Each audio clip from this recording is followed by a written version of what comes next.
Summer is not over, so let's make a peach cake. I've got my butter and sugar going into the stand mixer, adding some molasses for a brown sugar situation, adding some vanilla extract to that mixture as well. Preparing my pan here with some butter and a cake ground.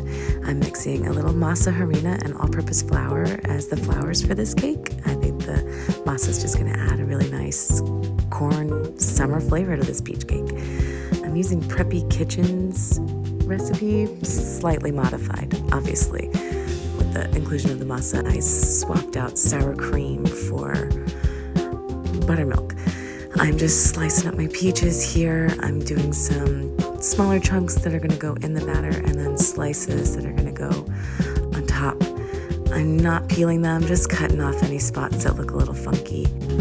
I tried to reserve the nicer looking slices for the top, anything that looked a little weird getting chopped up inside the cake. One thing that you do a lot when you're baking is scrape down the sides of your bowl.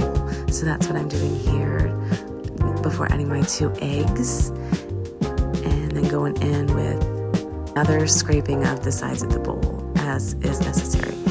And then I'm going in with the buttermilk, flour, followed by the last of the buttermilk and the last of the flour. And we're just gonna get that a mix before adding in the peaches. Get that another little mix. And it's time for one final scraping of everything, getting it all off the paddle. This is when I realized I forgot to put in my salt, so thankfully I was able to get that put back in and incorporated with the batter here. And then I'm going to put it all into my prepared cake pan here before baking it at 350. The recipe said it would take about 45 minutes. Mine took closer to an hour.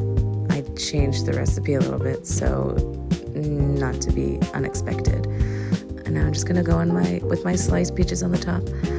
I don't really know what I'm doing with this arrangement here, but we're just getting them on there, trying to make it look somewhat nice, and more importantly, making sure there's gonna be a little peach in every bite.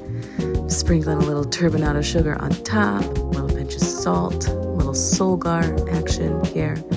And there she is, guys. I love it. I think it looks beautiful, and it tasted so good. It's a delicious, simple vanilla cake, and there's nothing quite like a cooked peach in the summertime. I hope you try it.